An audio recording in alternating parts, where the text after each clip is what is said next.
بسم اللہ الرحمن الرحیم نحمدہ ونصلی علی رسولہ الکریم اما بعد۔ حاضرین مجلس، آپ حضرات نے میرا استقبال کیا اور اس استقبال کا پس منظر یہ ہے کہ مالیگاؤں پر پلاننگ کے ذریعے جو ایک مصیبت لائی گئی تھی، جس مصیبت کی وجہ سے مالیگاؤں کے تقریباً 1044 لوگ آج قانون کی زد میں ہیں اور ایک کے بعد ایک 4 FIR درج ہوئی، جس میں 1044 لوگوں پر FIR کی گئی۔ کریٹ سمیہ اور ان جیسے لوگوں کو مالیگاؤں لا کر کے یہ الزام دیا گیا تھا کہ یہاں مالیگاؤں میں بنگلہ دیشی اور روہنگیائی لوگوں کو بسایا گیا ہے۔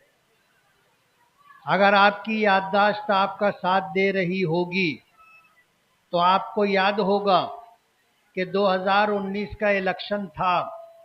اس الیکشن سے پہلے یہ بات کہی گئی تھی کہ ہم 1000 روہنگیائی لوگوں کو مالیگاؤں لا کر کے بسائیں گے، اور اس سلسلے کے اندر جو اخباری بیانات دیے گئے تھے اور جو سوشل میڈیا کے ذریعے سے پورے ملک کے سامنے یہ بات رکھی گئی تھی کہ مالیگاؤں میں 1000 روہنگیائی لوگوں کو بسایا جائے گا، ان جیسے مدوں کو لے کر مالیگاؤں پر یہ الزام لگایا گیا تھا کہ یہاں پر بنگلہ دیشی اور روہنگیائی لوگ بسے ہوئے، اور اس معاملے میں زمین کے کچھ معاملات تھے۔ کریٹ سمیہ کو مالیگاؤں لایا گیا تھا۔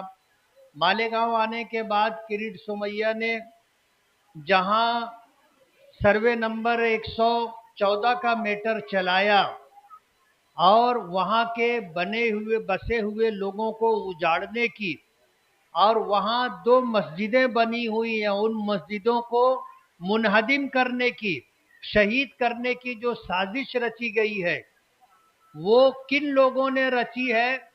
مالیگاؤں کے لوگوں کے سامنے ان کا نام آ چکا ہے، اور ہم تصویروں کے ساتھ اور تحریری ثبوتوں کے ساتھ مالیگاؤں کی عوام کے سامنے وہ بات رکھیں گے۔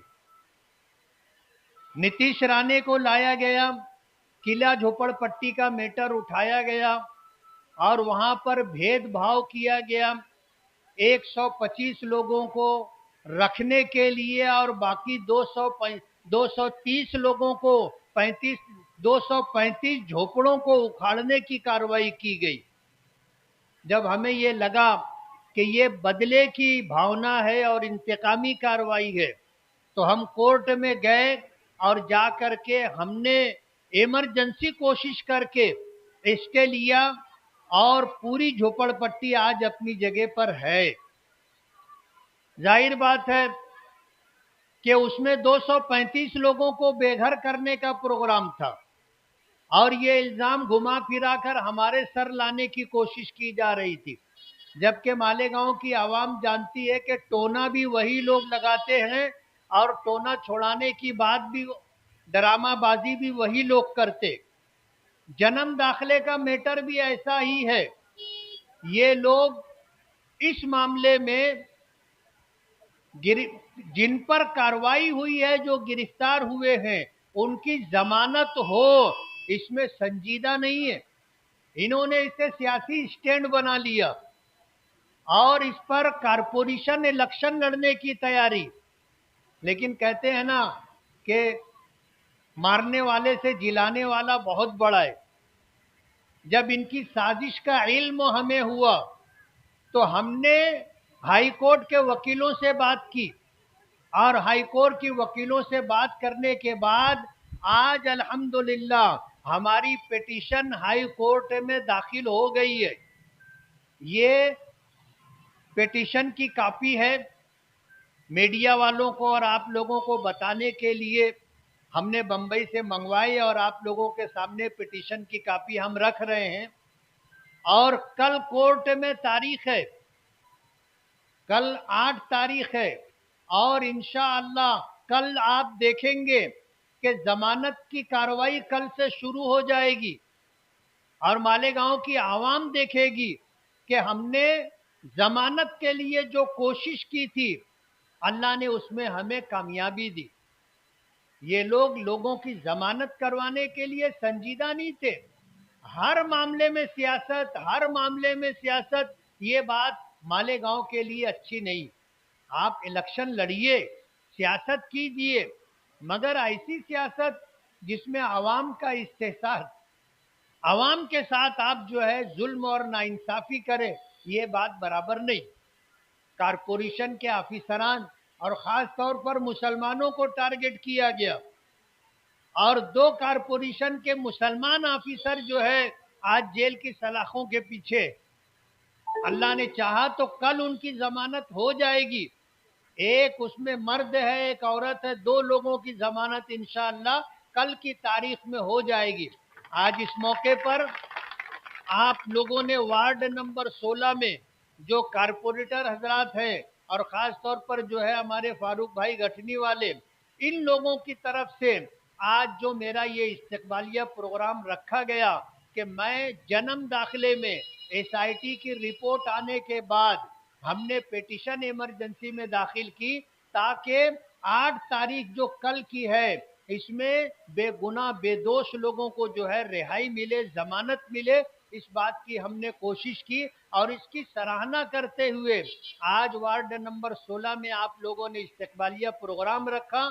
میں وارڈ کے لوگوں کا بہت بہت شکر گزار ہوں، لیکن میں آپ کو یہ بتانا چاہتا ہوں کہ اگر ہمیں ان کی سازش اور پلاننگ کا علم ہو گیا اور ہم خاموش بیٹھے رہیں تو یہ مالیگاؤں کی عوام کے ساتھ ناانصافی ہوگی۔ ہمیں پتہ چلا، ہم نے ہائی کورٹ کے وکیلوں سے، سینئر کونسل سے بات کر کے پٹیشن تیار کروائی، اور الحمدللہ آج ایڈمٹ ہو گئی۔ کل اس پر آرگومنٹ ہے، اور اللہ نے چاہا تو کل سے ضمانت کا سلسلہ شروع ہو جائے گا۔ میں آپ لوگوں کا دوبارہ شکریہ ادا کرتا ہوں۔ سب سے پہلے تو اللہ رب العالمین کا شکر گزار ہوں کہ اس کی مدد ہمیشہ ہمارے ساتھ رہتی ہے۔ جو کام قلعہ جھوپڑ پٹی کے سلسلے میں 3 دن کا 4 دن کا کام تھا، الحمدللہ 8 گھنٹے کے اندر اللہ نے ہمیں اس میں کامیابی دی۔ آج تقریباً 4-5 دن سے اس پیٹیشن کے لیے ہم لوگ لگے تھے، اور اللہ کے کرم سے پیٹیشن تیار ہو گئی، آج ایڈمٹ ہو گئی۔ جنم داخلے کے معاملے میں انشاءاللہ جو 1044 لوگوں کے اوپر ایف آئی آر ہوئی ہے، اور جو لوگ گرفتار ہیں، جیلوں کی سلاخوں کے پیچھے ہیں، انشاءاللہ اس پیٹیشن کے ذریعے سے سب کو راحت ملے گی۔ ہم اللہ رب العالمین کے شکر گزار ہیں۔ کرنے والی ذات اللہ کی ہے۔ سبب کے درجے میں بہانہ کہو، ہم جیسے لوگوں کو اللہ پاک استعمال کر لے رہے ہیں، اور ہماری کوششیں اللہ کی بارگاہ میں مقبول ہو جائیں، اور مالیگاؤں کی عوام کو اس مصیبت سے نجات ملے۔ یہ جو پیٹیشن ہے یہ صرف مالیگاؤں کی حد تک نہیں ہے۔ کریم سمیہ نے ہر اس شہر کو ٹارگٹ کیا تھا جہاں مسلم آبادی اچھی خاصی ہے، جیسے مالیگاؤں ہے، اورنگ آباد ہے، امراوتی ہے، اکولا ہے، پربھنی ہے، ایسے علاقوں کو اس نے ٹارگٹ کیا تھا۔ تو یہ پیٹیشن صرف مالیگاؤں کے لیے نہیں ہے، بلکہ پورے مہاراشٹر میں جہاں جہاں کریم سمیہ نے یہ بنگلہ دیشی روہنگیائی لوگوں کا مدعا اٹھایا، اور اسی کے ضمن میں اس نے جنم داخلے کا مدعا اٹھایا، ان تمام لوگوں کے لیے یہ پیٹیشن ہم نے دائر کی ہے، اور انشاءاللہ پورے مہاراشٹر کے لوگوں کو اس سے فائدہ ہوگا۔ بہت بہت شکریہ۔